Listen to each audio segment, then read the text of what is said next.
तो hello students, स्वागत है आप सभी लोगों का एक बार फिर से स्टडी फाई भारत पर, जहाँ पर अपन डिस्कस करने वाले हैं अपन आज इरिगेशन का next session. Good evening Rajneesh, very good evening. जल्दी सभी स्टूडेंट्स कनेक्ट हो जाइए, ऑडियो वीडियो चेक कर लीजिएगा, ओके है क्या, फिर स्टार्ट करेंगे अपन आज का सेशन। राइट, हम थे हमारे थ्योरी ऑफ सीपेज के ऊपर, और इस थ्योरी ऑफ सीपेज के अंदर हमने देखा था कि थ्योरी ऑफ सीपेज क्या होता है, क्यों इसको पढ़ना होता है। तो हमने कहा जब वाटर जो है अप स्ट्रीम से डाउन स्ट्रीम साइड की तरफ ट्रैवल करता है, जब वाटर अप स्ट्रीम से डाउन स्ट्रीम साइड की तरफ ट्रैवल करता है तो उस समय वो सीप करता है। और जब सीप करता है तो कहीं ना कहीं वो स्ट्रक्चर की स्टेबिलिटी को, स्ट्रक्चर की स्ट्रेंथ को क्या करता है, अफेक्ट करता है। तो इसीलिए अपन ने देखा कि सर कैसे वो सीप करेगा। तो एक तो था सब सरफेस फ्लो और एक सरफेस के कारण। ठीक है, तो बताया था आपका फेलियर ड्यू टू किसी भी स्ट्रक्चर का फेलियर कैसे होता है, या तो सरफेस फ्लो हो रहा है, सरफेस का मतलब आपका फ्लड वगैरह आ रही है, हाई डिस्चार्ज है, ओवरफ्लो की कंडीशन में सरफेस फ्लो के कारण स्ट्रक्चर फेल होता है, और एक सब सरफेस फ्लो के कारण होता है। सब सरफेस फ्लो के अंदर क्या आता है, सीपेज आता है, और आपका अंडरमाइनिंग आता है, पाइपिंग आता है ना, ये अपन ने भी पढ़ा। एक इसके अंदर आता है आपका सब सरफेस फ्लो जो अर्थ सरफेस के बिलो है। राइट, तो यहाँ पर जो इंपॉर्टेंट है वो है सरफेस फ्लो तो बिल्कुल भी नहीं है, क्योंकि सरफेस फ्लो कब होगा, जब एक्सट्रीम कंडीशन आएगी, तो उसमें अपन चाहकर भी उसे रोक नहीं पाएंगे। राइट, डैम वगैरह बना सकते हैं कि वाटर को अपन एग्जिट करवा सकते हैं, बट उसको रोक नहीं पाएंगे। फुल्ली तरीके किसी भी तरीके से अपन रोक नहीं पाएंगे उसको। अगर बहुत ज़्यादा डिस्चार्ज आ गया, सुनामी आ गई, या कोई डैम जो है वो ब्रेक हो गया, तो वहाँ पर आपका स्ट्रक्चर फेल होना ही होना है। राइट, तो उसमें तो कोई डाउट है ही नहीं। अब बात क्या आ रही है, बात आ रही है सर सरफेस फ्लो को अपन प्रिवेंट कर सकते हैं। और सरफेस फ्लो दिखता नहीं है पर ये बहुत ज़्यादा इंपैक्ट करता है, क्योंकि सीधे की सीधे कहाँ जाता है, उसके बेस ऑफ दी डैम या base of the hydraulic structure के बेस में आता है, और बेस को क्या करता है, वो वीक कर देता है, तो स्ट्रक्चर को फेल कर देगा। राइट, बिना सरफेस फ्लो के भी वो क्या करेगा, फेल करेगा। तो हम क्या प्रिवेंट कर सकते हैं, तो हम कर सकते हैं हमारा सब सरफेस फ्लो। और सरफेस से भी ज़्यादा इंपॉर्टेंट क्यों है, क्योंकि सरफेस फ्लो अगर के कारण अगर फ्लो आपका स्ट्रक्चर ब्रेक होता है तो उसकी पॉसिबिलिटी बहुत कम है। राइट, उसकी पॉसिबिलिटी बहुत कम है। पर सब सरफेस फ्लो तो हर दिन होता है, हर टाइम होता है। राइट, क्योंकि वाटर अगर आपके रिजर्वायर में है, और वो वाटर ऑब्वियसली बात है ग्राउंड के कॉन्टैक्ट में आता है, तो वहां से वो सीप होता ही रहेगा। जब सीप होता रहेगा तो उसमें अंडरमाइनिंग होगी, जो पाइपिंग होगी, इस तरह की दिक्कतें आपको देखने को मिलेगी। और ये सभी क्या है, एडवर्स कंडीशंस होती हैं, स्ट्रक्चर की स्टेबिलिटी को रिड्यूस करती है। राइट, क्लियर यहाँ तक सभी को, बताओ। क्योंकि अपन ने पढ़ा था, तो इस सब सरफेस फ्लो को प्रिवेंट करने के लिए या रिड्यूस करने के लिए या मिनिमाइज करने के लिए थ्योरीज होती हैं। और वो तीनों थ्योरीज के नाम मैंने आपको लिख दिए थे। कौन सा, ब्लिंक्स क्रीप थ्योरी, लेन वेटेड थ्योरी, और कोसलास थ्योरी। तो आज अपन स्टार्ट करेंगे फर्स्ट थ्योरी से, जिसका नाम है आपका ब्लिंक्स क्रीप थ्योरी। तो लिखते हैं, रिंग डालिए जितने भी स्टूडेंट्स हैं।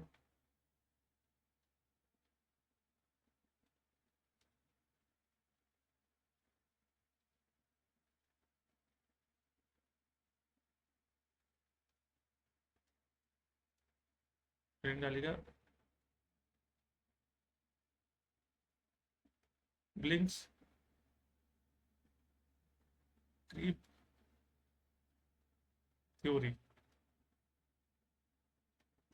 ब्लिंक्स क्रीप थ्योरी क्या है सर, ब्लिंक्स क्रीप थ्योरी क्या है, ये ब्लिंक्स क्रीप थ्योरी किस तरीके से ये सब सरफेस फ्लो को जो क्या करती है, बैलेंस करती है, और किस तरह से ये स्ट्रक्चर को फेल होने से बचाती है, ये सब अपने को बातें इसमें देखनी है।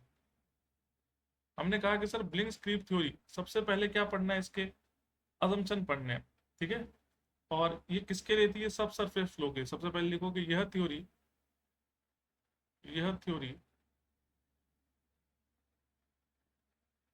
सब सरफेस फ्लो के लिए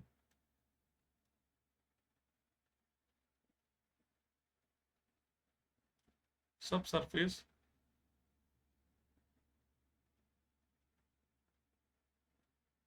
सब सरफेस फ्लो के लिए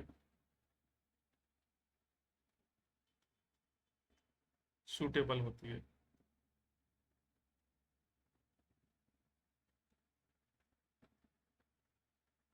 होती है, राइट। ठीक है, इसके सब सरफेस फ्लो के लिए सूटेबल होती है। ये किसने दी थी, डब्ल्यू जी ब्लिंग, साइंटिस्ट है डब्ल्यू जी ब्लिंग। तो लिखेगा, यह थ्योरी डब्ल्यू जी ब्लिंग ने 1910 में दी थी। 1910 के अंदर थ्योरी दी गई थी, और किसने दी? डब्ल्यू जी ब्लिंग ने दी थी। और ये थ्योरी किसके लिए सुटेबल होती है? ये थ्योरी सुटेबल होती है आपके सब सरफेस फ्लो के लिए सुटेबल होती है, राइट। तो यहाँ अंडरलाइन करेगा, सब सरफेस फ्लो के लिए सुटेबल है। डब्ल्यू जी ब्लिंग ने दी थी 1910 में, 1910 में दी गई थी थ्योरी। यहाँ तक क्लियर? तो सबसे पहला क्वेश्चन तो क्या पूछ सकता है? सबसे पहला क्वेश्चन आपसे पूछ सकता है कि सर ब्लिंक्स क्रीप थ्योरी कहाँ पर सुटेबल होती है, सरफेस या सब सरफेस? सब सरफेस फ्लो के लिए सुटेबल होती है। कब दी गई थी? 1910। और किन्होंने दी थी? डब्ल्यू जी ब्लिंक, जो साइंटिस्ट थे, इन्हीं के नाम से इस थ्योरी का भी नाम रखा गया है, ब्लिंक्स क्रीप थ्योरी, है ना। क्रीप पर भी बताएंगे आपको, हर एक चीज बताएंगे।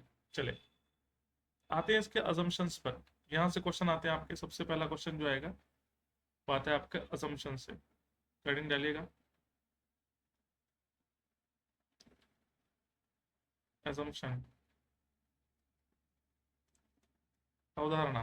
क्या एजम्पशन है, क्या अवधारणा है इसकी? कि कोई भी थ्योरी जब अपन प्रूव करते हैं या अपन उसके बारे में रिसर्च चालू करते हैं, तो हम कुछ चीज़ों का अज्यूम करके चलते हैं, क्योंकि बिना अज्यूम करे तो आपको पता है कि थ्योरी प्रपोज हो ही नहीं सकती है। ये सॉइल को भी अपन आइसोट्रॉपिक, होमोजीनियस और कोहेजन लेस इस तरह के मानते हैं, ठीक है। सॉइल को सेचुरेटेड मानते हैं।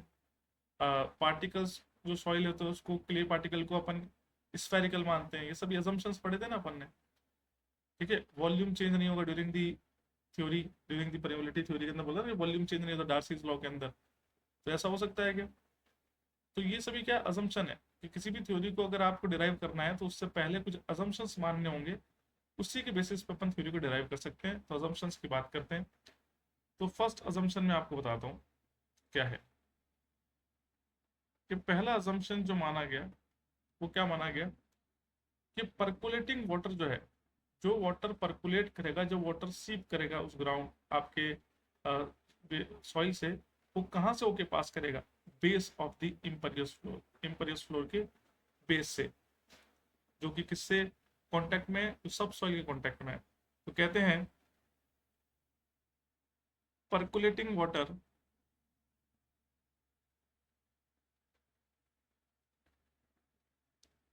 percolating water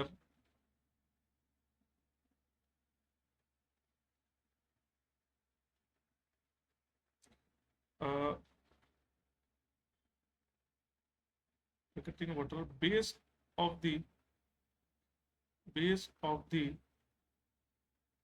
impervious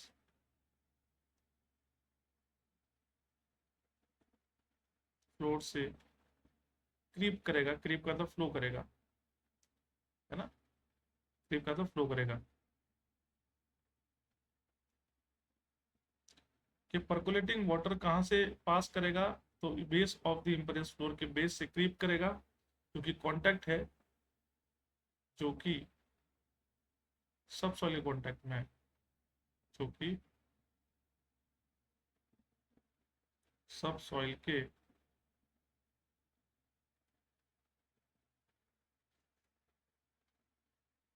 तो यहाँ पर ये कुछ बातें हैं जो आपको ध्यान में रखनी है।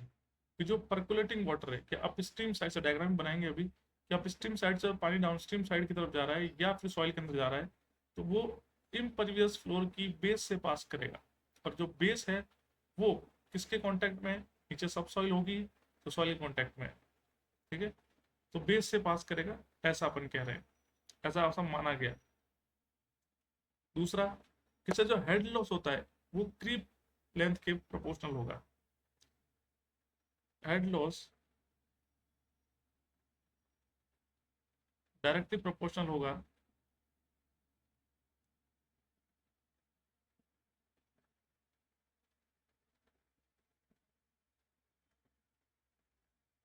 क्रीप लेंथ के।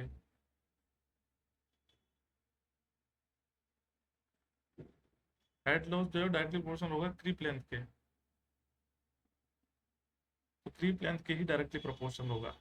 अब क्रीप लेंथ सर, अब एक ही चीज़ नहीं समझ आई, वो है सर क्रीप लेंथ। तो क्रीप लेंथ अपन बहुत अच्छे से समझेंगे, ठीक है। अभी नोट में लिखेंगे भी, डायग्राम से भी समझेंगे। बताओ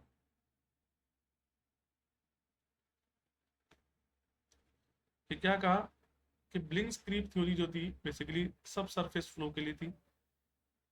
ये दी गई थी 1910 में, 1910 में डब्ल्यू जी ब्लिंक्स के द्वारा। और अजम्पशंस माने गए जो पर्कुलेटिंग वाटर है it will it will creep along the impervious floor के अलोंग क्या करेगा, वो फ्लो करेगा, क्रीप करेगा। तो जो इम्पेरियस फ्लोर है ये सब सॉलिड कॉन्टैक्ट में है, राइट। और हेड लॉस यहाँ पर जो होगा वो डायरेक्टली प्रोपोर्शनल होगा किसके, क्रीप लेंथ के। क्रीप लेंथ के डायरेक्टली प्रोपोर्शनल होगा हेड लॉस। ये दो बातें इन्होंने कही। यहाँ तक सभी को समझ में आया क्या? बताओ।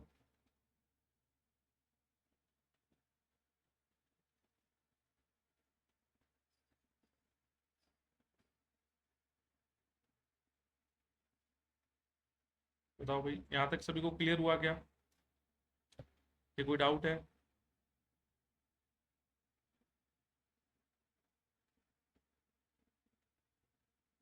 Yes sir. तो अब बात आती है हमारी क्रीप लेंथ की। सर ये क्रीप लेंथ क्या है ना। अब बात किसकी आ रही है सर, क्रीप लेंथ की आ रही है। तो समझते हैं क्रीप लेंथ क्या है। वैसे तो आपको बता ही दिया कि क्रीप लेंथ का मतलब सर वो लेंथ है, क्रीप लेंथ का मतलब वो लेंथ है जिसके अलोंग वाटर फ्लो करेगा, इसके अलोंग जो है वाटर आपका फ्लो करेगा। तो लिखिए यहाँ पर नोट के अंदर,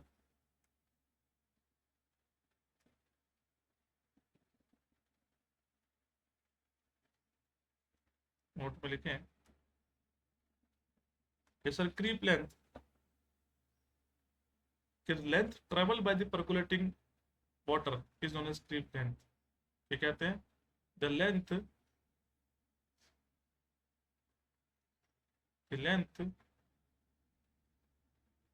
traveled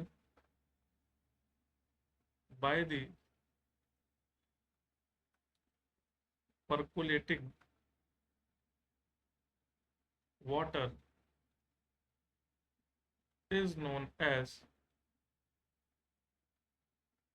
creep length, is known as creep length।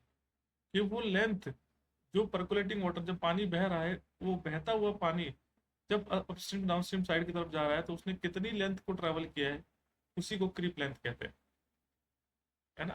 कि जब वो अपस्ट्रीम से डाउनस्ट्रीम साइड की तरफ मूव कर रहा है तो उस दौरान उसने कितनी लेंथ ट्रेवल की है उस पर्कुलेटिंग फ्लूइड ने, उसी को बोलते हैं अपन क्रीप लेंथ। यहाँ तक बात क्लियर हुई क्या? The length travel by the percolating fluid या percolating water is known as the creep length, ठीक है। अब ये तो अपनी डेफिनेशन हुई सर ये। अब ये एक्चुअल में कैसे देखेंगे इसको? सर ये तो केवल डेफिनेशन हुई कि जितना जब पानी अपस्ट्रीम डाउनस्ट्रीम की तरफ जा रहा है तो उस दौरान जितना लेंथ वो ट्रेवल कर रहा है उसी लेंथ को क्रीप लेंथ कहते हैं। तो सर वो लेंथ दिखती कैसी होगी, वो लेंथ कैसे कैलकुलेट की जाती होगी, राइट। वो सारी बातें अपन डायग्राम से देखते हैं। आ जाओ डायग्राम पे यहाँ पर।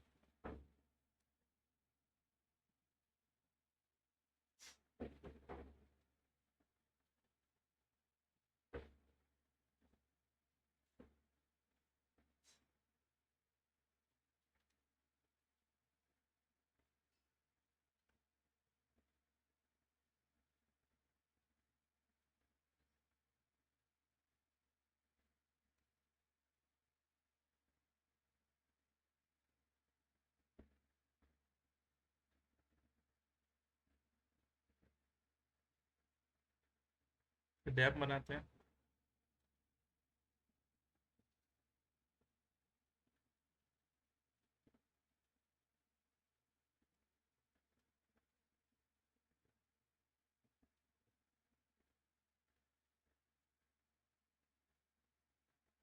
राइट। और हम क्या कहते हैं कि सर इससे पहले हमने पढ़ा था कि अपन पाइल्स लगाते, शीट पाइल वॉल बनाते हैं, ये कट ऑफ वॉल बनाते हैं ताकि ये जो ये पर्कुलेशन हो रहा है, जो सीपेज हो रहा है, इसको क्या कर सके, मिनिमाइज कर सके, इसको मिनिमाइज कर दे। तो यहाँ पर एक शीट पाइल प्रोवाइडेड है, एक यहाँ पर प्रोवाइडेड है,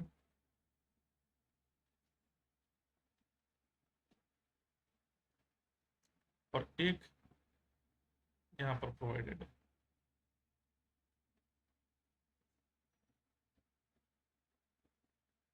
ये आपको शीट पाइल प्रोवाइडेड है। तो यहाँ पर अपन सबसे पहले, ये तो हो गया आपका डैम। ये तो क्या हो गया हमारा, डैम हो गया। ये आपका इम्परवियस फ्लोर है ना, ऐसा मान के चलते इम्परवियस फ्लोर है, पर वाटर तो सीप करेगा, राइट।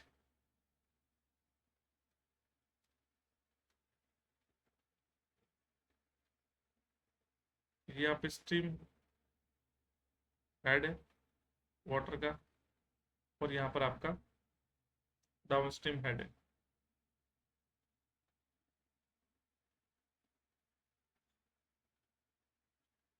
वाटर का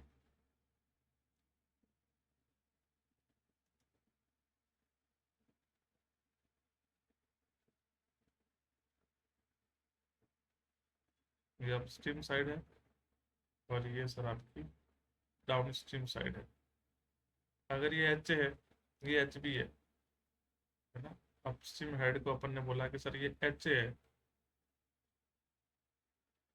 और मैंने बोला कि सर ये एच बी है, तो ये हेड लॉस हो जाएगा। This is your head loss, कह सकते हैं कि सर ये हेड लॉस होगा, राइट। और ये क्या होगा, इसको अपन कहेंगे सर यही तो है आपका हेड लॉस।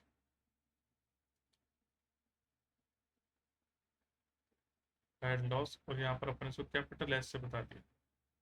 किससे प्रेजेंट करते हैं, कैपिटल एस से। बताओ यहाँ तक बात क्लियर है। एक जनरल डायग्राम है, ये तो अपन पहले कई बार बना चुके हैं इस तरह का डायग्राम। तो क्यों कि सर एक डैम है, डैम का एक अपस्ट्रीम फेस है, एक डाउनस्ट्रीम फेस है। अपस्ट्रीम फेस पे जो हेड है वो एच है, डाउनस्ट्रीम फेस पे जो हेड है वो एच बी है। दोनों का हेड डिफरेंस ही क्या होता है, एच माइनस एच बी होता है। हेड डिफरेंस क्या होता है, एच माइनस एच बी होता है, और इसी को बोलते हैं हेड लॉस। तो ये अपन ने कैपिटल एस को रिप्रेजेंट कर दिया। बात आ रही है सर हमें क्रीप लेंथ समझने की। सर एक क्रीप लेंथ क्या है ना, बात किसकी आ रही है सर, हमें समझना है कि सर क्रीप लेंथ क्या है। क्रीप लेंथ अगर समझ में आ गई एक बार, तो बात फिर आपकी डन है, राइट। तो देखते हैं यहाँ पर कि सर जब वाटर ट्रेवल कर रहा है, तो वाटर ऐसा ट्रेवल कर रहा है, देखो ये यहाँ से ट्रेवल करते हुए जा रहा है। वाटर तो अपस्ट्रीम साइड से डाउनस्ट्रीम साइड की तरफ पहुंचेगा। जब अपस्ट्रीम से डाउनस्ट्रीम साइड की तरफ जा रहा है, तो उस दौरान वो ट्रेवल कर रहा है।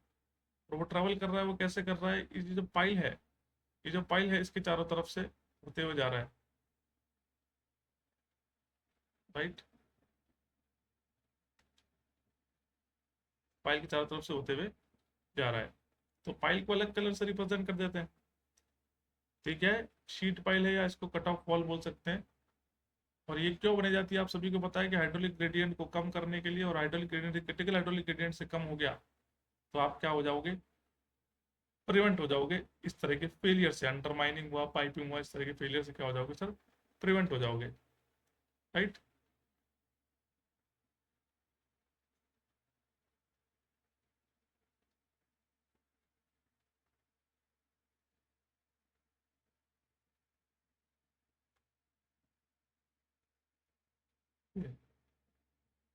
ये अपनी फाइल हो गई, और ये इसके चारों तरफ से ये वाटर क्रीप होता हुआ आगे की तरफ बढ़ रहा है। वाटर का फ्लो करना ही क्या कहलाता है, क्रीप करना।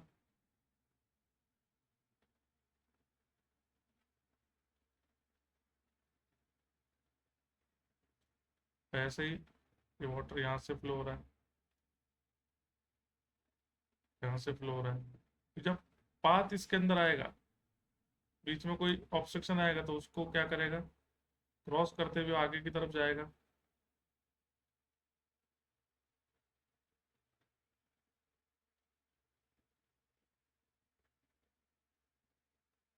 वैसे ही आगे की तरफ ट्रेवल कर रहा है, और ये कहाँ पर पहुंच गया, आपके अप स्ट्रीम से डाउन स्ट्रीम साइड की तरफ पहुंच गया। अब यहाँ पर क्या करना है, हमें कुछ नोटेशन देने हैं। नोटेशन कैसे, बताता हूँ आपको कि सर ये जो लेंथ है, ये हॉरिजॉन्टल लेंथ जो है ना, ये जो हॉरिजॉन्टल लेंथ है, इसके बारे में बात करते हैं पहले तो।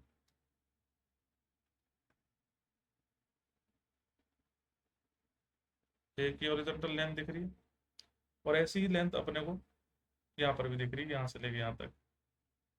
ये ये भी हॉरिजॉन्टल लेंथ है,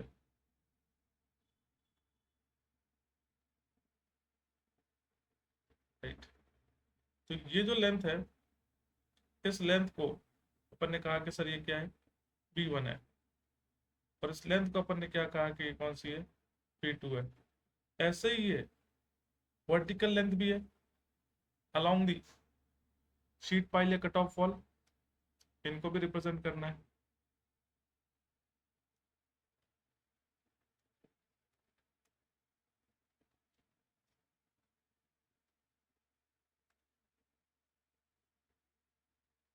ये एक ये,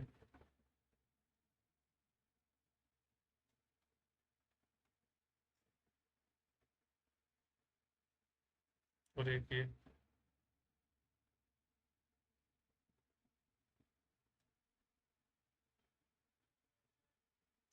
तो यहाँ पर ये जो लेंथ है,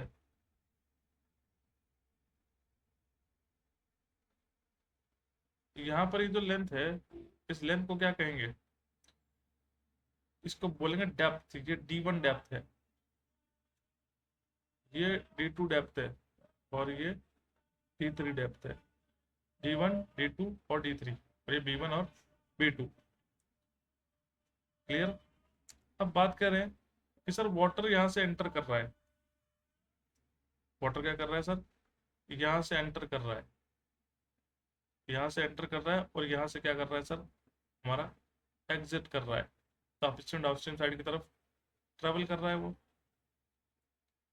क्या कर रहा है सर, अपस्ट्रीम डाउनस्ट्रीम साइड की तरफ ट्रेवल कर रहा है। तो बात क्या आ रही है सर, क्रीप लेंथ क्या होगी, कभी लिखा ना, length travel by the परकुलेटिंग water, कि उस बहते हुए पानी ने जो दूरी तय की है, जो डिस्टेंस ट्रेवल करी है, this length is known as the creep length. तो यहाँ पर आप बताओ कि क्रीप लेंथ कितनी होगी। ये सारे नोटेशंस मैंने आपको बता दिए, आपको केवल और केवल बता रहे हैं कि सर क्रीप लेंथ कितनी होगी। बताओ भाई रजनीश, कि क्रीप लेंथ कितनी होगी।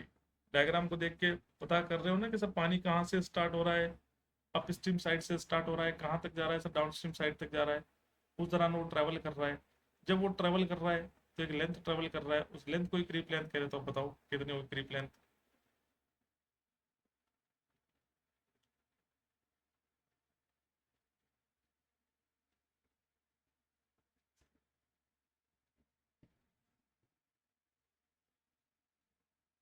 तो क्रीप लेंथ कितनी होगी,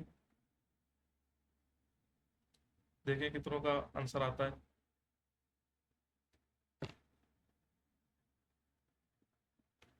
कितनी होगी, डन तो हो गया, पर आंसर बताओ। कि अगर मैं यहाँ पे निकालना चाहूँ कि क्रीप लेंथ, कितना लेंथ ट्रेवल करिए परकुलेटिंग वाटर ने जब वो फ्लो कर रहा है अपस्ट्रीम डाउनस्ट्रीम साइड की तरफ, तो उस लेंथ को ही बोलेंगे क्रीप लेंथ। तो कितनी लेंथ होगी, यहाँ से देख के बताओ, बताओ टोटल क्रीप लेंथ कैलकुलेट करके बताओ। बता पाओगे क्या, यस या नो बता दो पहले तो, अगर आ रहा है तो यस, नहीं आ रहा है तो नो कर दो, है ना। किसी को आ रहा है तो बताइएगा यस, नहीं आ रहा तो नो बता दो, कोई दिक्कत नहीं। तो हमने कहा कि सर कैसे निकालेंगे, आप पूछ रहे हो क्या, तो मैं पूछ रहा हूँ आपसे, टोटल क्रीप लेंथ बताओ। क्या कैलकुलेट करो, टोटल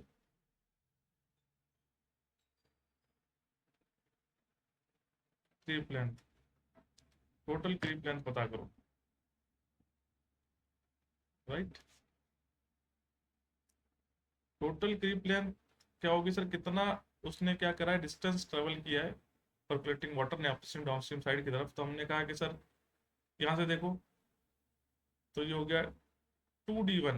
अब बच्चा कहेगा सर 2D1 क्यों, अरे इधर से आया तो इधर गया, तो वन, ये D1 और D1, तो 2D1 प्लस ये B1, B1 plus again 2d2, यहाँ पर ये d2 और यहाँ से भी d2 plus horizontal b3 plus 2d3, यही ट्रेवल करिए क्या? देखो किसने लिखा है क्या?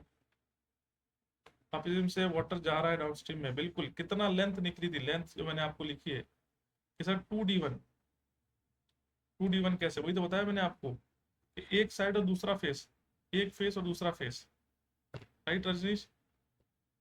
एक फेस और दूसरा फेस, वही दोनों दोनों तरफ बनाया ना मैंने, देखो ये बनाया ना, ये यहाँ से ट्रेवल किया d1, यहाँ से किया ये d1, तो 2d1 हो गया, फिर b1, यहाँ से d2, इधर से d2, तो 2d2 हो गया, ये b2 हॉरिजॉन्टल वाला, फिर ये d3 और ये d3, 2d3। अब बच्चे के दिमाग में एक आएगा कि सर ये भी तो ट्रेवल कर रहा है, अब ये कहाँ जाएगा? कि सर ये भी तो ट्रेवल कर रहा है, ये डिस्टेंस ये तो आपने कंसिडर करा ही नहीं, यहाँ पर ये डिस्टेंस भी तो है सर, ये तो कंसिडर करा ही नहीं। आया कि नहीं आया दिमाग में, पहले तो बताओ। कि आपने बनाया वहां पे कि सर वाटर जो फ्लो कर रहा है वो कैसे कर रहा है? कि सर जो वाटर फ्लो कर रहा है वो कर रहा है आपका अपस्ट्रीम डाउनस्ट्रीम साइड की तरफ, है ना? हाँ जी सर, समझ गए ना? तो ये वाला क्यों नहीं आया? इसका भी रीजन है कि इस थ्योरी के अंदर हमने नहीं, इस थ्योरी के अंदर इस पार्ट को कंसिडर क्यों नहीं किया, जो पाइल का डायमीटर बोले या बेस बोले, इसको कंसिडर क्यों नहीं किया? क्योंकि sir with respect to depth ये विड्थ जो है, ये डाया जो है, ये बहुत छोटा होता है ना, बहुत ज्यादा स्मॉल है, तो इसको कंसिडर नहीं किया जाता है किसी कंपेरिजन में, डेप्थ के कंपेरिजन में। यहाँ लिख देना कि width is much less than the depth, है ना, width is much less than it depth. ये रीजन है इसका कि why it is not considered during the calculation of total creep length.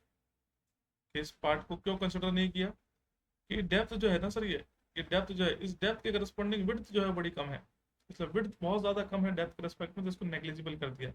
होता है ना, थीटा अगर बहुत बहुत स्मॉल है तो उसको नेग्लेक्ट कर देते हैं, करते हैं ना कई सारे अपन एफएम में और सोम में, आपने देखा होगा थीटा अगर बहुत ज्यादा स्मॉल है उसको नेग्लेक्ट कर देते हैं, तो वही वाला कंसेप्ट है। ठीक है, अब बताओ, आप समझ में आएगा सारा परफेक्टली? तो यहाँ पर टोटल क्रीप लेंथ में दो तरह की चीजें दिख रही है सर, एक तो वर्टिकल दिख रही है, हॉरिजॉन्टल दिख रही है। तो टोटल क्रीप लेंथ किसका समेशन होगा? Horizontal creep length plus vertical creep length, है ना? तो इसको रीअरेंज करता हूँ मैं, इसको मैं रीअरेंज करता हूँ, देखना अभी।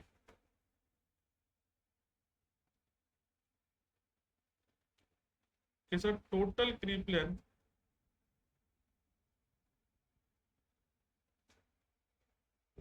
किसका सम है? ये सम है horizontal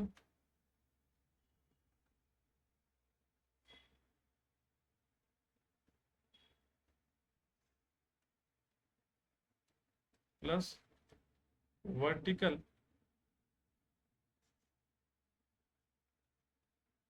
creep length.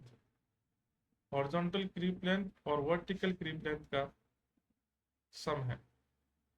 Horizontal creep length क्या है सर? अब देखने की जरूरत भी नहीं होगी, b1 plus b2 is the horizontal creep length. Vertical creep length तो 2d1 plus 2d2 plus 2d3, ये होगी वर्टिकल क्रीप लेंथ। तो क्या लिखें इसको?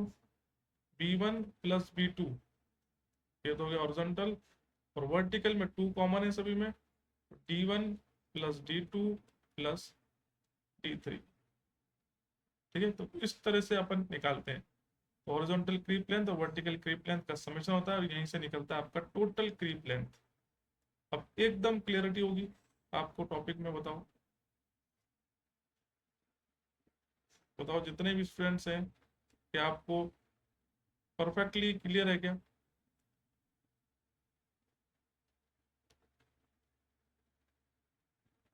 बताओ कि horizontal creep length plus vertical creep length, total creep length ये होती है, उसको बोलते हैं एलसी, है ना? इसको ये लिख भी देना कि सर इसको क्या बोलते हैं? LC, length of creep, LC length of creep. ये डायग्राम देख लो, ये नोट कर लो, और फिर भी कोई डाउट है तो पूछ लो, बताइएगा।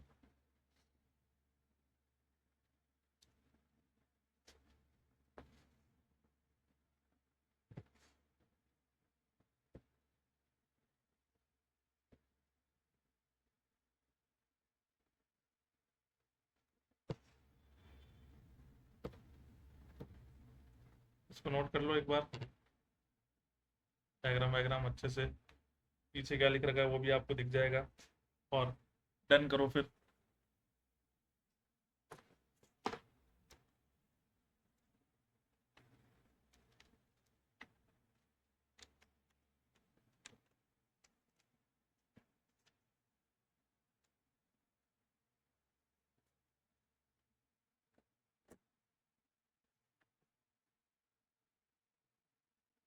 डन करिएगा उसके बाद। अच्छा, उससे नोट कर लेंगे, ठीक है, गुड। चलिए, तो आते हैं अपन आगे। होता है क्या, पीडीएफ से फिर अपन नोट नहीं करते, और कई बार समझ नहीं पाते कि सर ये क्या लिखा हुआ है, कि सर ने क्या लिख दिया, फिर बाद में दिक्कत होती है। इसलिए साथ के साथ नोट करते रहा करो, कोई बहुत ज़्यादा तो है नहीं, छोटी छोटी सी बातें हैं। डायग्राम वायग्राम भले ही छोड़ दिया करो, डायग्राम बाद में बना लेना। चलो कोई नहीं। अब आते हैं अपन नेक्स्ट पे। ये तो हो गई आपकी क्रीप लेंथ। अब सर, अगर सीपेज को, मैं तो इतना सा जानता हूँ कि सर अगर सीपेज को मिनिमाइज करना है, सुनना, क्या इस बात से आप सहमत है क्या? कितने भी स्टूडेंट्स हैं? अच्छा, डायग्राम स्किप के, वेरी गुड। देखो, एक बात ये बताऊंगा आपको कि अगर आपको सीपेज को, अंडरमाइनिंग को, पाइपिंग को रिड्यूस करना है तो आप क्या करते थे? शीट पाइल या कट ऑफ वॉल प्रोवाइड करते थे। और शीट पाइल और कट ऑफ वॉल प्रोवाइड क्यों करते थे? उसके पीछे का रीजन क्या है? कि लेंथ ऑफ फ्लो को बढ़ा रहा था आपको, तो वही क्रीप लेंथ को बढ़ाना है, यही तो रीजन था। जितनी ज्यादा क्रीप लेंथ होगी उतना हाइड्रोलिक ग्रेडियंट कम हो जाएगा, जितना हाइड्रोलिक ग्रेडियंट कम होगा क्रिटिकल से, तो पाइपिंग या अंडरमाइनिंग की प्रॉब्लम नहीं होगी। मतलब सब सरफेस फ्लो में जो फेलियर्स है वो क्या होंगे? नहीं होंगे। बताओ। तो अभी जितने भी स्टूडेंट्स हैं,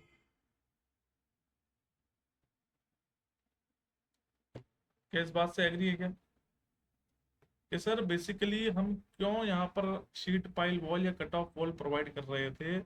उसका पर्पस क्या था कि यहाँ पर आपका जो लेंथ ऑफ फ्लो है बढ़ जाएगी, और लेंथ ऑफ फ्लो अगर बढ़ गई तो हाइड्रोलिक ग्रेडियंट कम हो जाएगा। तो यहाँ पर यही तो किया है सर, क्रीप लेंथ बढ़ाई है अपन ने। लेंथ ऑफ फ्लो क्या है यहाँ पर? क्रीप लेंथ है, क्रीप लेंथ को इंक्रीज कर दिया तो हाइड्रोलिक ग्रेडियंट कम हो गया। तो हाइड्रोलिक ग्रेडियंट का फॉर्मूला क्या है? देखो यहाँ पर,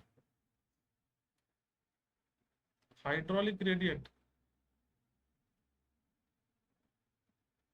ग्रेडियंट फॉर्मूला सेम ही होता होगा आई का तो। Head loss per unit length, क्या था sir? Head loss per unit length, यही होता है। पर यहाँ पर जो हेड लॉस है वो स्मॉल एच है, कैपिटल एच अपन ने क्या लिखा है वो लिख दो। कैपिटल एच है कि स्मॉल एच है? तो एच लिख दिया, head loss per unit length. और लेंथ क्या है यहाँ पर? Length of creep. तो यहाँ से आई का फॉर्मूला क्या बना? एच अपॉन में एल सी।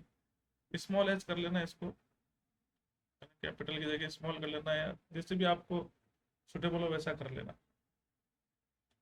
है ना? तो स्मॉल ही कर लो, क्योंकि फिर अपन कंफ्यूज होंगे बाद में कि टोटल हेड जब पढ़ेंगे ना। यहाँ पर इसको स्मॉल कर लो पहले, तो कहाँ गया?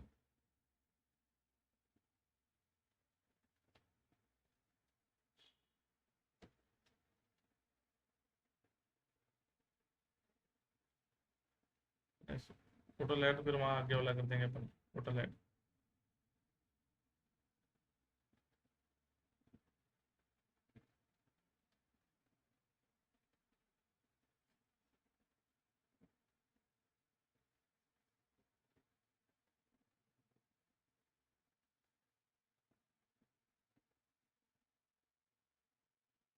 एच अपॉन में एल सी। इधर H is the head loss, L C is the length of creep. Creep या क्रीप लेंथ बोल सकते हैं, लेंथ ऑफ क्रीप या क्रीप लेंथ कह सकते हैं।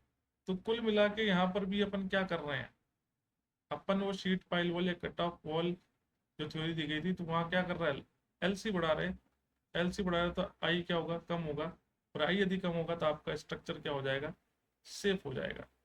आपका स्ट्रक्चर कैसा हो जाएगा सर, सेफ हो जाएगा। क्या इस बात से आप एग्री है क्या,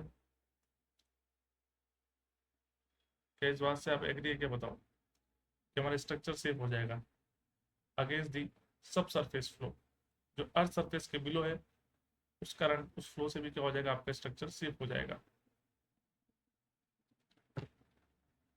यहाँ तक बताओ, H L by L, yes sir, है ना, एच एल बाई एल लिख सकते हैं, वेरी गुड। अब यहाँ पर देखना कि सर हेड लॉस तो पर यूनिट लेंथ पे होता है, और लेंथ क्रीप लेंथ आप टोटल निकाल रहे हो, है ना, ये तो टोटल हुआ ना, एलसी पे निकाल दिया। मैंने बोला कि सर इस फर्स्ट पाइल पे कितना होगा सर, इस फर्स्ट पे कितना होगा, इस सेकंड पे कितना होगा, इस थर्ड पे कितना होगा, तो कोई भी इंटरमीडिएट पाइल पर कितना होगा। थर्ड पे तो पूरा लेंथ ट्रेवल कर ही लेगा, वो तो हो ही जाएगा। फर्स्ट पे या सेकंड पे या बीच के इंटरमीडिएट पाइल्स पे कितना होगा, तो वो कैसे निकालोगे, ये एक बड़ा बहुत बड़ा टास्क है कि नहीं, बताओ जितने स्टूडेंट्स हैं कि सर ये तो टोटल निकाल लिया क्योंकि अपने टोटल क्रीप लेंथ थी, पर अगर मैं बोलूँ कि यहाँ तक निकालना है तो एलसी ये थोड़ी होगा, फिर एलसी चेंज हो जाएगा, होगा कि नहीं होगा बताओ। अगर मैं बोलूँ सर यहाँ पर निकालना है तब एलसी भी चेंज हो जाएगा, तो एलसी टाइम के साथ वेरी करता रहेगा, एलसी जो है वो टाइम के साथ और लेंथ के साथ वेरी करता रहेगा। तो हाइड्रोलिक ग्रेडियंट तो सिर्फ लेंथ के साथ वेरी करता है। तो यहाँ पर अपने को क्या पढ़ना है वो बताता हूँ। Residual seepage head, residual seepage head,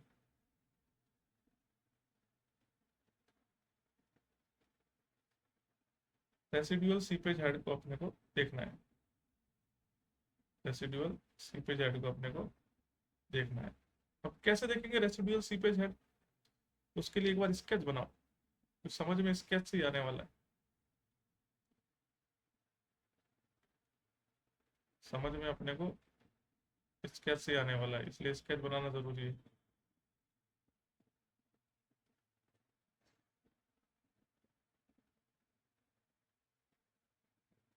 देखिएगा, अब यहाँ पर मैं बना रहा हूँ कुछ चीजें।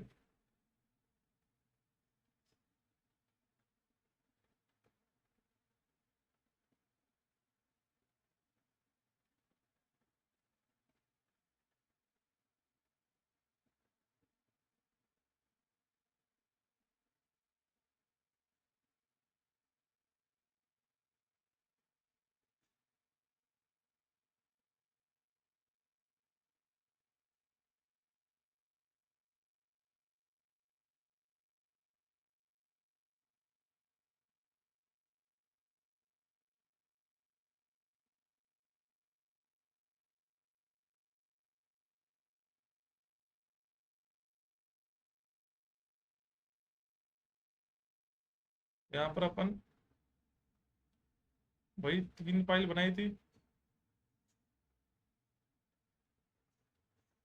तो वैसे ही अपन यहाँ पर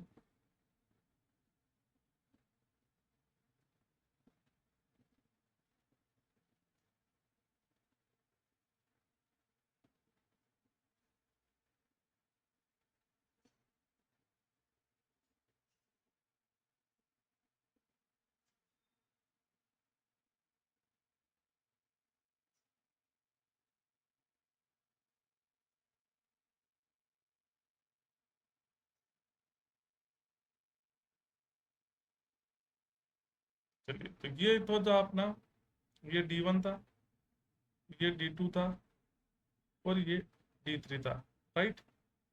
ये B1 था,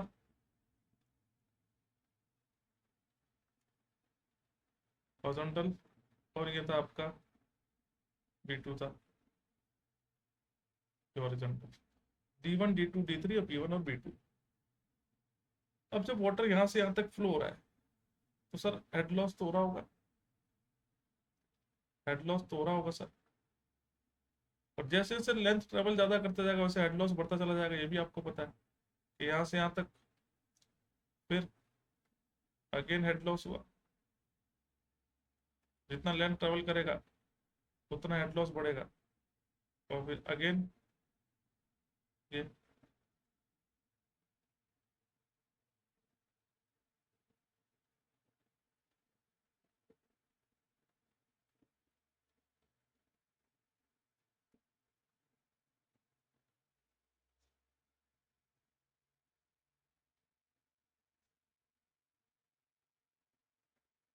ये देखो, ये कुछ हेड लॉस भाई, जैसे लेंथ बढ़ती जा रही है वैसे हेड लॉस, क्योंकि हाई हेड लॉस क्या होता है, हाइड्रोलिक ग्रेडियंट हेड लॉस पर लेंथ, जैसे जैसे लेंथ बढ़ेगी हाइड्रोलिक ग्रेडियंट क्या होगा सर, कम होता चला जाएगा। तो यहाँ से हाइड्रोलिक ग्रेडियंट क्या होगा, कम होता हुआ चला जाएगा आगे की तरफ।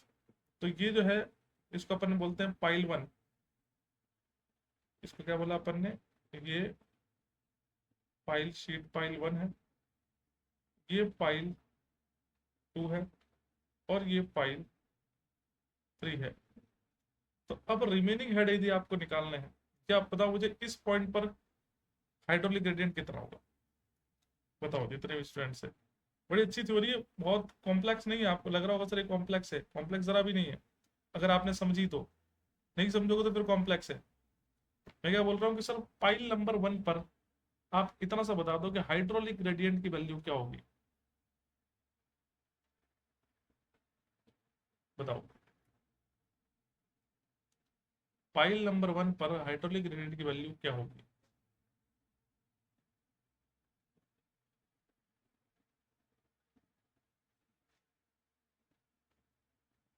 सोचो, क्या अपन बता पा रहे हैं, क्या अपन इस बात को समझ पा रहे हैं कि पाइल वन पर हाइड्रोलिक ग्रेडियंट क्या होगा।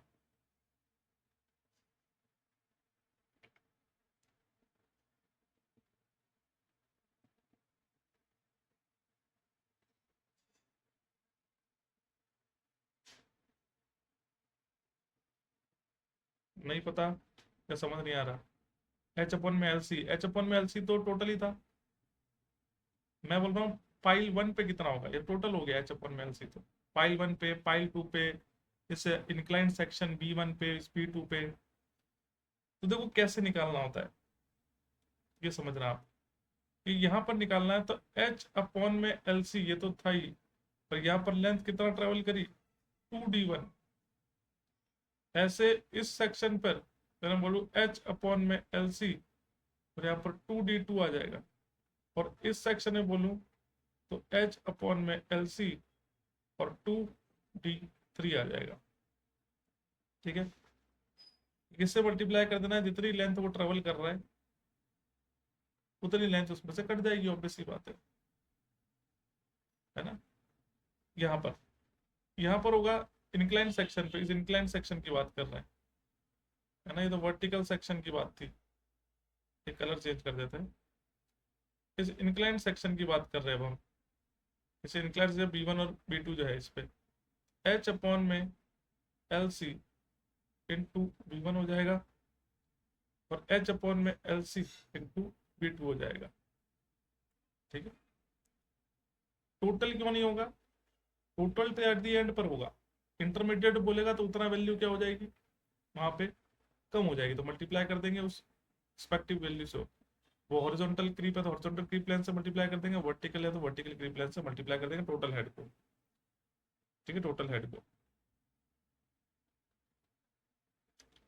तो रिमेनिंग हेड कितना हो जाएगा, हमें बात करें,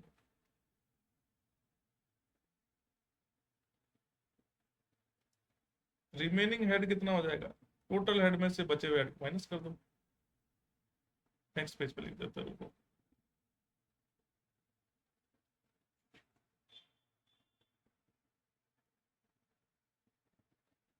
मैं यहाँ पर आऊँ कि रिमेनिंग हेड कितना हो जाएगा,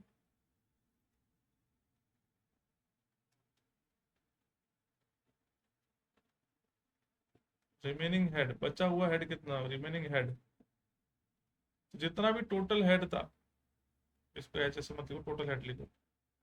जितना भी टोटल हेड था, loss of head at that point, intermediate point, minus the loss of head at intermediate, intermediate pile पर। जो लॉस ऑफ हेड है किसी भी इंटरमीडिएट पाइल पर, उसको टोटल हेड में से माइनस कर दो। ठीक है, टोटल हेड में से क्या कर दो, माइनस कर दो। नहीं दिखेगा कलर से तो रहने दो ऐसे ही, टोटल हेड से माइनस कर दो। बताओ क्या समझ में आया क्या? एच अपन में LC into D one, H upon में एलसी इंटू डी वन, बिल्कुल ऐसे ही करते हैं कि टोटल हेड में से लॉस ऑफ हेड है उस इंटरमीडिएट पाइल पे माइनस कर दोगे तो रिमेनिंग हेड जो है बचा हुआ हेड आ जाएगा। रिमेनिंग हेड जो है वो बचा हुआ आपका हेड आ जाएगा यहाँ पर। बताओ।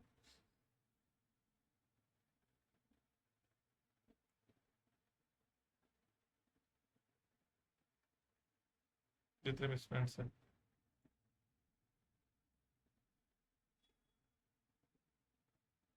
डन। अगर मैं पूछूं कि रिमेनिंग हेड निकालो पाइल वन पे, अब मेरा एक सवाल है, एक क्वेश्चन है कि सर बताओ, रिमेनिंग हेड पूछे आपसे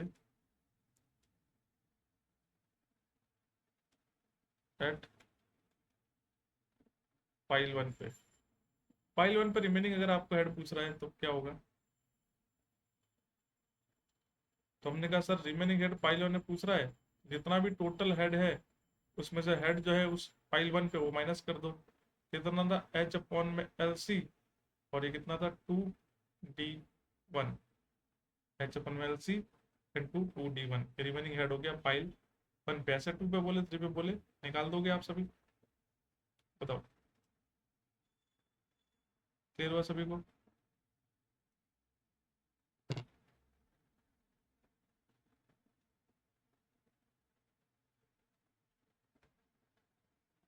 एच अपन एल सी इंटू 2d1, बिल्कुल। सर इसमें बीच वाले को डिक्रीज करेगा ना टोटल से? हाँ, बीच वाले को क्या, जिस पॉइंट पर बोलेगा उस पॉइंट तक को डिक्रीज कर देंगे, जिसका बोलेगा उसको डिक्रीज कर देंगे। अगर वो इंक्लाइन वाले बोलेगा तो इंक्लाइन वाला माइनस होगा केवल, टोटल में से इंक्लाइन वाला माइनस हो जाएगा तो रिमेनिंग हेड बच जाएगा। वर्टिकल बोलेगा टोटल में से वर्टिकल वाला माइनस हो जाएगा, रिमेनिंग बच जाएगा, है ना? बताओ भाई, क्लियर हुआ सभी को? कोई डाउट है पूछो।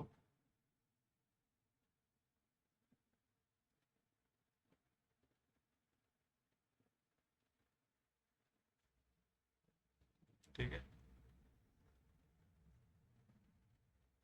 अब नोट में एक बात,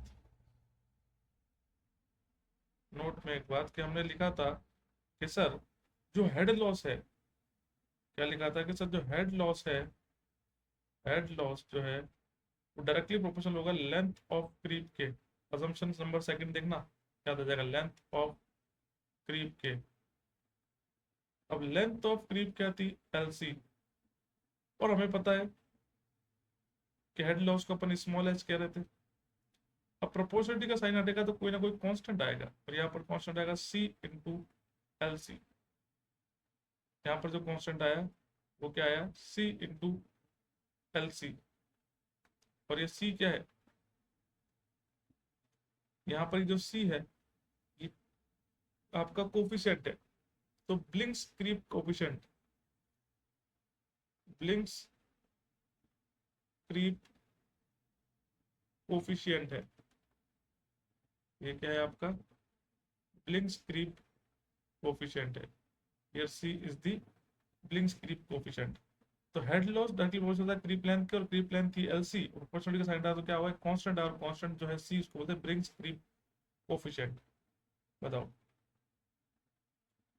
एच तो हो गया हेड लॉस, एल सी हो गया क्रीप लेंथ, और ये लिंक्स क्रीप कोफिशिएंट। यहां से क्वेश्चन पूछता है कि किस पर डिपेंड करता है और क्या वैल्यू होती है? तो यह टाइप ऑफ सॉइल पर डिपेंड करता है, यह टाइप ऑफ सॉइल पर डिपेंड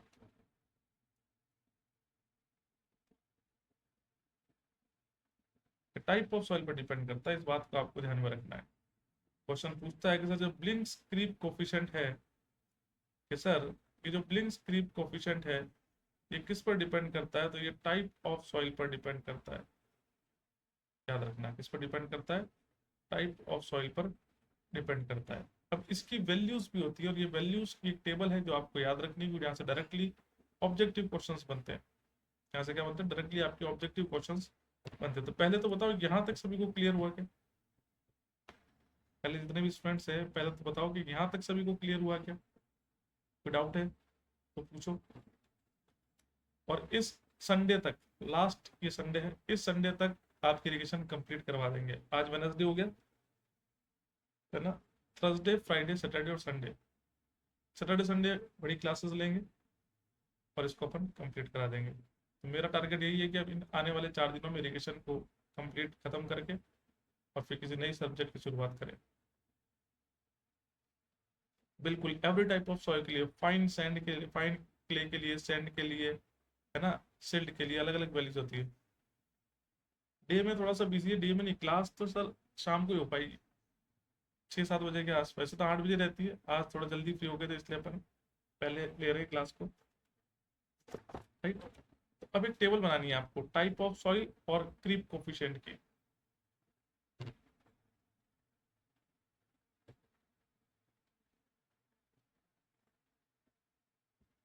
है ना। टाइप ऑफ सॉइल और एक क्रीप कोफिशिएंट की आपको मेरे को टेबल बनानी है।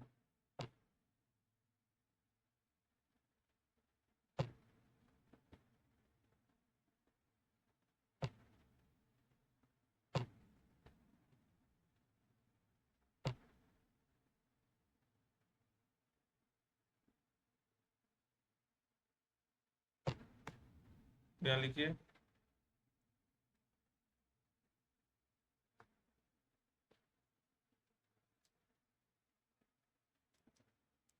हाँ चलो गया।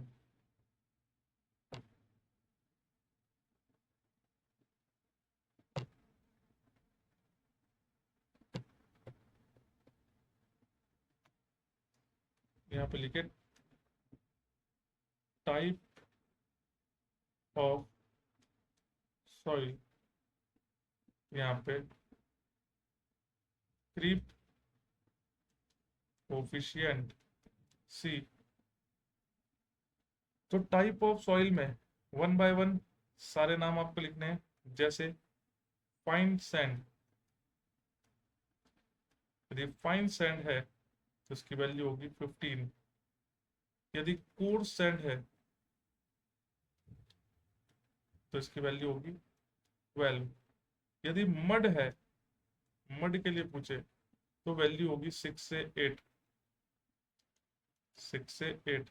अगर आपसे पूछे फाइन सॉइल है, और फाइन सॉइल का मतलब क्ले के लिए पूछे, तो वैल्यू और कम होगी 5 से 9। और अगर बोले लाइट सॉइल है, light sand, light sand and mud की बात करें, लाइट सैंड एंड मड की बात करें, तो यहाँ पर होगी 18। ठीक है। तो समझ में क्या आ रहा है कि जैसे जैसे फाइननेस बढ़ रही है, वैल्यू वैसे क्रेप कोएफिशिएंट की वैल्यू भी कम हो रही है। ऐसा क्यों? ऐसा क्यों? क्या रीजन है? अब अपन ने पढ़ लिया सर, अब रीजन पता होना चाहिए हमें कि क्या रीजन है। बताओ।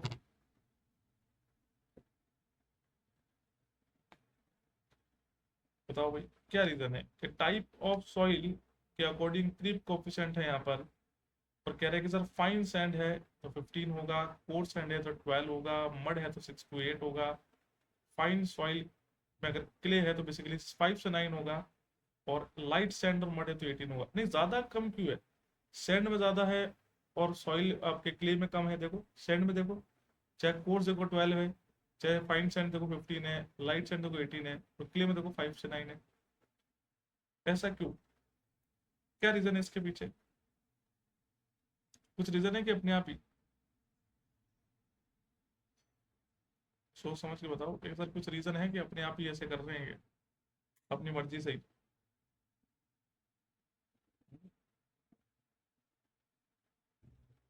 कि अपनी मर्जी से कर रहे हैं ये?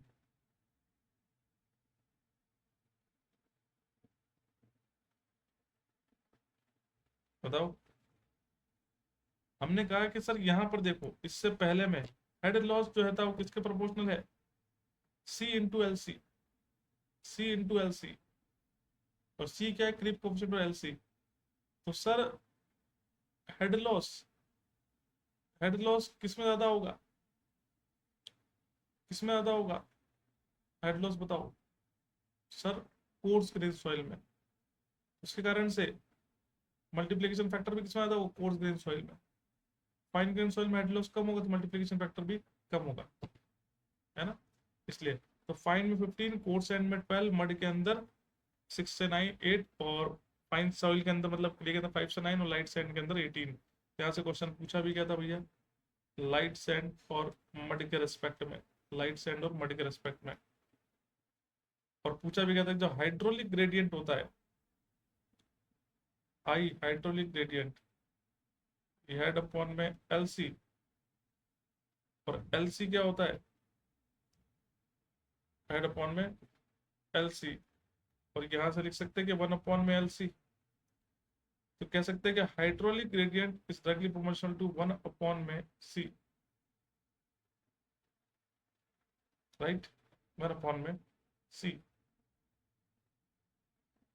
ये भी क्वेश्चन पूछा गया कि hydraulic gradient is inversely proportional to the creep coefficient, hydraulic gradient is inversely proportional to the creep coefficient. तो ये भी याद रखना है आपको,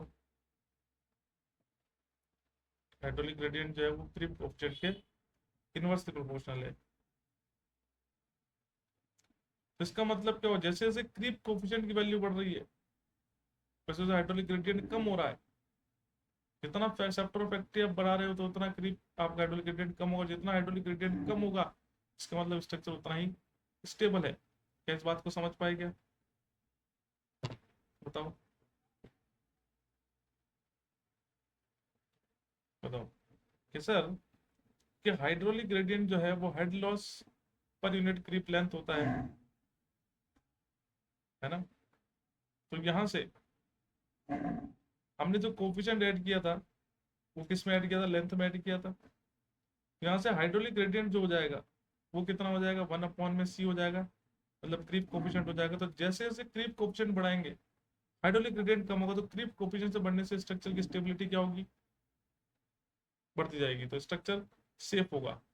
तो नोट में एक बात और लिखनी है अपने को,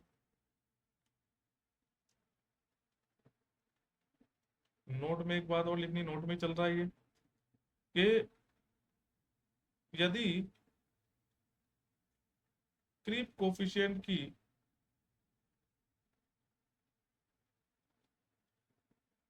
वैल्यू इंक्रीज होती है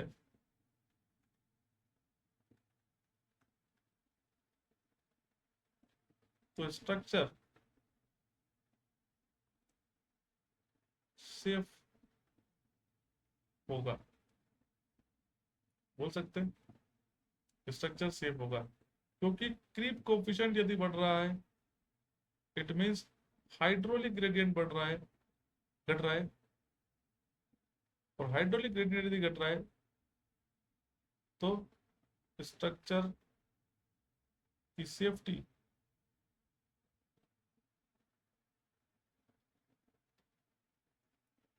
तो I hydraulic gradient equals to head loss per unit creep length, और यही 1 अपॉन में सी भी था।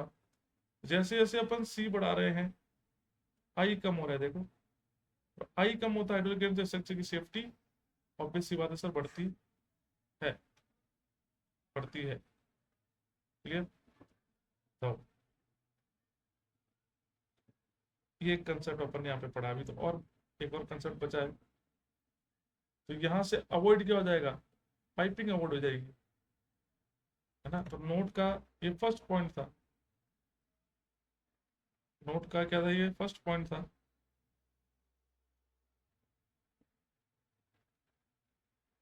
नोट का फर्स्ट पॉइंट था, ये किसके लिए था?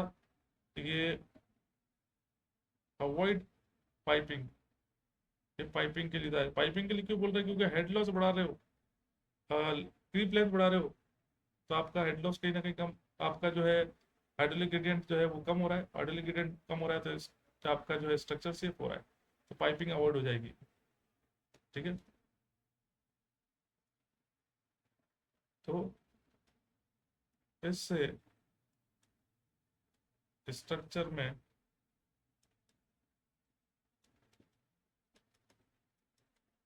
पाइपिंग फेलियर अवॉइड हो जाएगा। स्ट्रक्चर में जो पाइपिंग फेलियर है वो क्या हो जाएगा सर, अवॉइड हो जाएगा, अगर आप इस कंडीशंस को फॉलो करते हो तो पाइपिंग तो हो गया।